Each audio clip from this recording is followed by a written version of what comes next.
Welcome into another episode of Husker Women's Wednesday, powered by Emeritus. And boy, do I have a treat for you today. And today's guest, one of the best to ever wear the Nebraska Softball uniform, is set to have her number 12 retired this weekend, Taylor Edwards, and will be in town as well. Thank you so much for joining us. Thank you guys for having me. I'm so excited.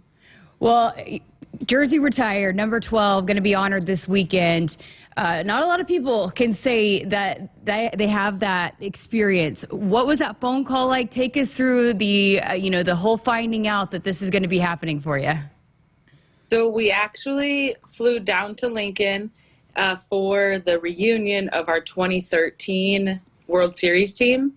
And so we flew in. Coach Ravel had asked us Tatum and I, if we wanted to throw out the first pitch before one of the games. And so during the first pitch, after it, they had like a little video presentation. And so we were on the pitcher's mound watching it, and then that's when they announced it. And so, of course, I started crying, started Tatum, and it was just such an awesome feeling and just like so unexpected. So I'm really, really excited and honored for it.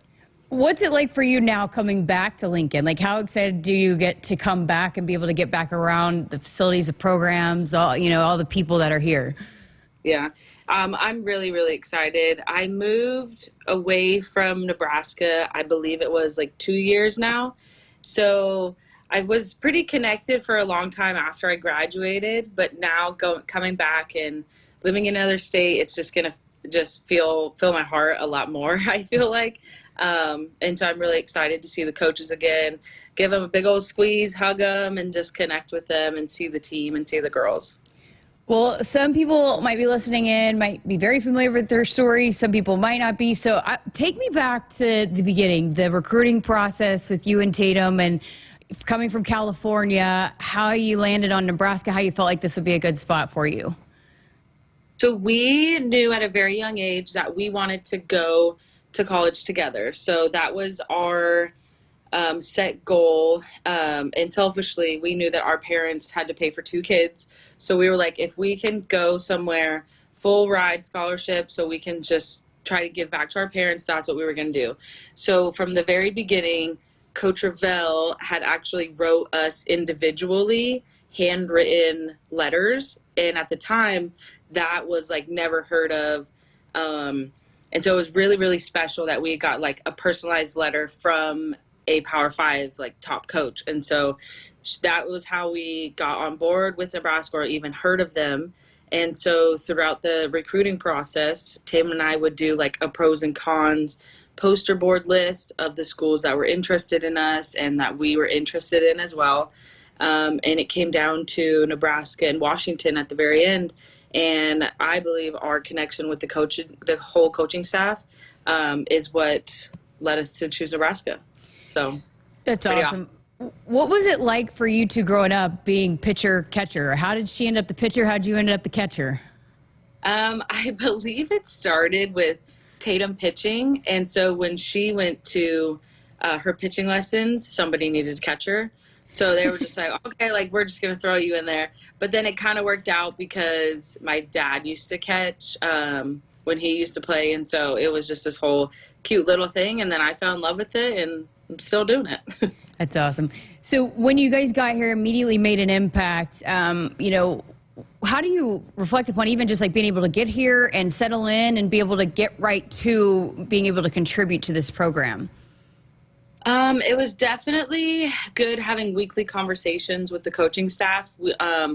Tatum would have them with Coach Sipple, who is pitching coach. I would have them with Coach Miller and Coach Ravel, and Tatum would have them with Coach Ravel as well. But getting to know the coaching staff and just what their mindset was and what they were expecting of us. And I mean, honestly, we didn't talk too much about on-field stuff. It was more so when we connected with them, how are you doing? What are you doing in school? What are your interests? All of that. But diving into, okay, what can you bring to the team? What are we looking for? And how can we take care of you and help you? Because you guys are coming from California, so you're not going to have any family. So being able to, connect with us on a very personable level definitely helped us like hit the ground running and be, less homesick, and just dive right into the team and put our, put our working hats on and just go to work and help this program. So it's one thing to commit and feel like, okay, I might be making the right choice. At what point did you think, okay, I made the right choice. I'm so glad that I chose Nebraska. When did it sink in that this is where I was supposed to be? Yeah. I feel like throughout my college career, there were just like little bits of situations or moments that happen and just feelings. But I don't think it truly set in until I graduated and I believe I was like a volunteer or just finishing my undergrad, my 5th year. And so there were just like moments I would just, drive up to the clubhouse, be walking up, and I'm like, man, this place has just made me who I am. And being able to just be 100% authentic myself from the first day I set foot as a freshman, as like an 18, 19-year-old, to now still being there and giving back to the next, generation of kids. I think that's when it was like full circle, like, wow, this was definitely the right decision for me. And I'm just so glad that I was able to find the place for me to become who I am. If you pull up the Nebraska softball record books, I mean, your name is all over it. I mean, in so many statistics, whether it be single games, single season, and the career record books. One of those records just got overtaken, the home run record by Billie Andrews. I know you're so supportive of this program, and Billie's a local Nebraska kid and actually, looked up to you and was really honored that she could surpass you. But what was it like for you to see her kind of work through that and end up taking over your record? It's been such like an honor to see it just get passed down, because I knew Allie Viola when I was in college. We had a great connection. We would have like family dinners, which she would come and watch the games. And then now I actually work with her in Ohio. So having us be close and then still being able to connect with Billie and watch her. And I was there when she was playing. And so it's like just a cool little connection, like passing down generations and through humans. And so I'm just so proud of her, and I hope she continues to just, surpass that as much as she can to set it for the next generation or the next kid that's going to pass it. You still have your name at the top of a couple of different records, but one of those, the consecutive games with the home run and then the grand slams in a game, that was an NCAA record as well, but you hit 2 in a game in 2013. Take me to that game and what it was like to hit 2 grand slams in a game. I think if my memory is correct, we were playing at New Mexico State, and I just remember it was just like an unreal day of just seeing the ball and just like swinging, trusting, what I saw with my eyes and then letting my back connect with it. I don't remember it being hard, and I hate to say that, and because those moments, they don't come very often. So enjoying that moment when it came, I just felt like on cloud 9. It was just so fun. For an elite hitter like that, a lot of times you want to just swing for the fences every time, but you also are among the record holders for career walks, also hit by pitches. So take me through that evolution too of how you worked at the plate to be able to realize, okay, however I can contribute, I don't always have to hit a bomb every time I'm up at the plate. Yeah, and I pride myself from my dad always teaching us the mental game of just always being a hard out, having a productive out, and just passing your bat from the teammate before you and the teammate after you. How can you, make the name on your chest and the jersey that you're wearing? How can you make them proud and push the W on the scorecard for the team on your chest? So anything that I can do, even if that's, going 0-2 on the first 2 pitches and watching them go right down the middle to then fouling off 3 to 5 pitches and putting more taxing pressure on that pitcher to then maybe I strike out. That's okay. But I'm putting at least pressure on her and taxing her for the next person behind me to hopefully continue to tax her, and just thinking of it as, those little things to make the team succeed and get a walk or get a hit by pitch, and just being a threat and always, putting pressure on the opposing team to help our team, move forward and hopefully win. I love that. Good perspective for young hitters as well. So 2013, you guys go on a magical run to the Women's College World Series, and gotten to know Maddie Fowler Burkhart really well, and she is joking how no one expected you guys to be there. There was no Nebraska signage or anything up when you guys got to Oklahoma City. But take me back through that run in the postseason and punching the ticket back to the Women's College World Series. How special was that for you to get to be a part of that? Oh, it was beautiful. It was just so gritty. Everybody, put their heads down and just worked together. I remember that year Tatum was still battling through the yips, and so it was like a team cohesive, mindset of like, okay, every inning, if Tatum is starting and she's pitching, we're probably going to have a runner at first base or first and second. Like, we don't know.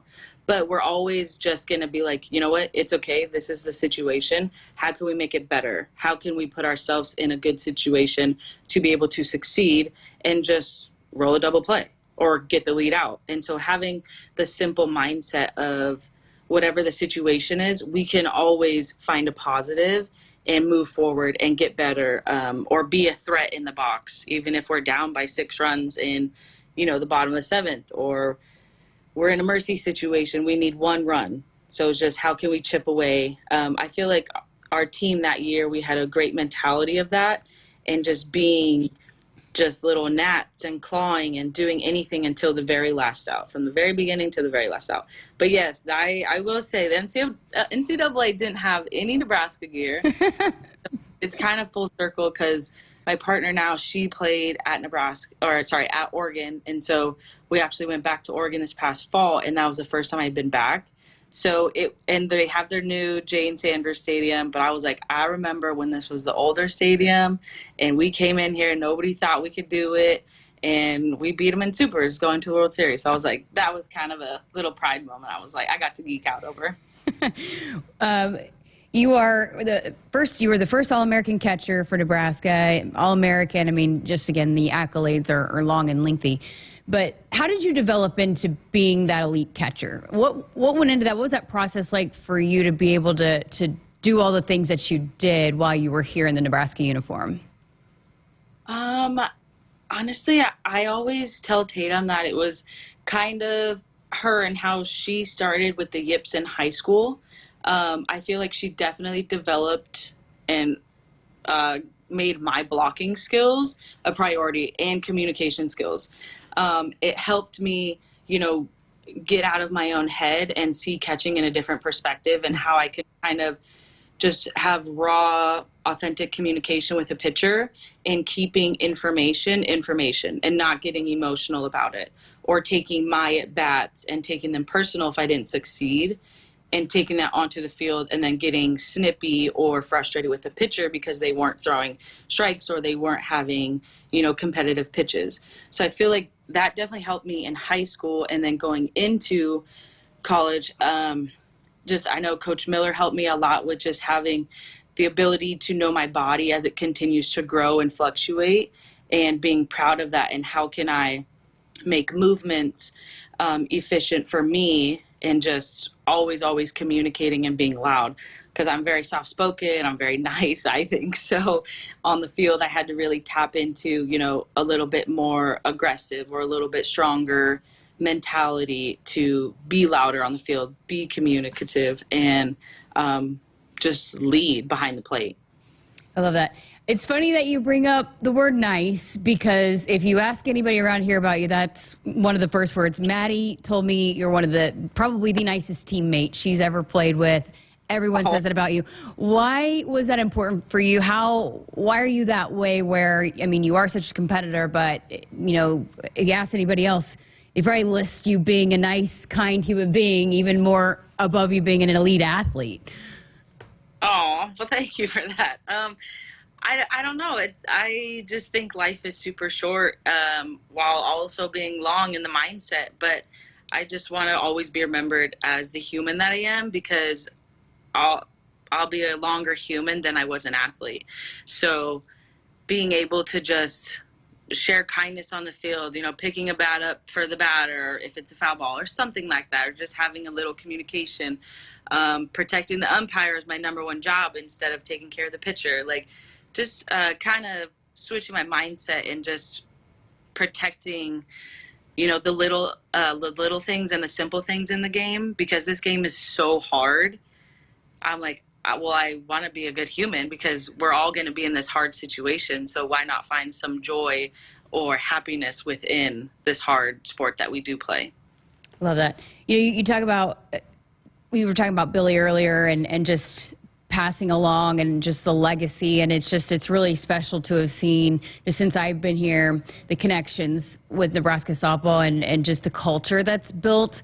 What can you say about Rhonda Revelle and the job that she's been able to do and consistently, produce teams that are like that the culture is bought in, and then it translates to the field, and it's just you don't find that everywhere, I guess. Yeah. Well, I definitely say it comes from their recruiting and the coaches' connection within themselves. I mean, those three, Sip, Miller, and Coach Revelle, they have all been there for how many years now, and they are just so strong to their core as a three together. That definitely, I feel like, is where it starts, because seeing that as a kid coming out of high school and trying to find somewhere, to grow up and go to college, I personally was looking for a coaching staff that would stick together, or, if they had it right, or if they were rocky, that would, kind of put some pressure on me or give me some doubt. So seeing how rock solid those three are together, and just how, they would communicate through frustrations or bad games or awesome games, or if one couldn't be there because of an emergency, how were they able to pick each other up? I think that definitely is where it started. And then just their way of recruiting. I mean, they definitely look at kids who, they want to get to know you as kids. Yes, if you are athletic and you are able to, hit the ground running and do all of these great things for the program, that's awesome. But I know that they love finding great human beings who they know to their core are going to be awesome, help the teammates, and help, the jersey that they're wearing with the name on the front, not on the back. So there is a lot of uproar when Jordy Ball decides to come back home, but just the amount of interest and support that has continued to grow for this program. I talked to Billie about it earlier, just from the time she got here and where it is now. They had to build extra seating in the ballpark. What has that meant to you to see as an alum of this program, that it means so much to you to see it continue to grow here in Lincoln? It's been so awesome. And I remember she used to be coming to games and we would play, and it's just like total full circle. And I'm so happy for her. She was in the spotlight the first 2 years of her career. I mean, she will always be in the spotlight, but being able to do what was best for her and having her come back home, I'm just so proud of her for, speaking up and being courageous to do that. And just the impact that she has had and continue to have in Nebraska, and especially at Lincoln. It's just, I don't know, it's like kind of a loss for words, because these athletes don't come very often. So to be able to see one as a kid and then see her play throughout her career at Oklahoma, and then now having her finish it in Nebraska, hopefully, it's incredible. And I'm just so excited for, the university and just the Nebraska fans to just follow along and support the program, and hopefully elevate them to the next level for the next generation and of kids and the next classes of kids to come through. You can tell how much the people here, this place, means to you. Can you put into words, and maybe it'll sink in after the weekend too, but can you put into words just what this means to you to have your number retired and honored, and just, again, how much you have meant to this program that they wanted to do this for you? Yeah, it's definitely very humbling, and it's just, I'm so excited, and it gets me choked up, but so giddy at the same time, because I've put so much love and respect and honor into wearing Nebraska on my chest. And so it's definitely a great feeling to receive that in return. And I've never been looking for that or, wanting that. It was just always like, I want to do it for my teammates, for my coaches, for the fans, for the university that put so much into me. So being able to get that in return was just like, you know what? Okay, I did a few things the right way, and I did listen correctly to be able to be in this position. So I'm really, really excited to go back and have this celebration and hopefully get to see a lot of alums and watch the girls play and hopefully get some W's. And you got a big group coming with you, too. It's going to be a fun weekend out there at Bowling Stadium. It's going to be awesome. I know they got the baseball that weekend, too, and the spring game, so there's going to be a lot of people. Hopefully they'll be coming to the game on Saturday. Yes, you can hit up multiple stops around here this weekend. Have you been practicing throwing out the first pitch? I have not, but I'm still debating if I want to do a full circle or if I want to go overhand. I'm probably going to challenge myself and go full circle and pretend like I'm Coach Sipple or Coach Miller out there throwing BP. Hey, no pressure, no pressure. So that will all be taking place on Saturday. I know there's potential weather, but it's also a big series for this team as well. They've got Northwestern, the top team in the Big Ten, coming in. So lots going on out at Bowling Stadium. So Huskers.com/tickets. Get those tickets and be out there because, hey, this team needs the support, right? Always need your support. Come on, Husker Nation, you know this. Hey, don't challenge Husker Nation. They'll respond. They'll answer. Taylor Edwards, thank you so much for your time. It's such a pleasure chatting with you, and we'll look forward to seeing you here in Lincoln this weekend. Thank you so much. Have a great day. Can't wait to see people out there this weekend. Thanks for listening to this episode of Husker Women's Wednesday, powered by Emeritus.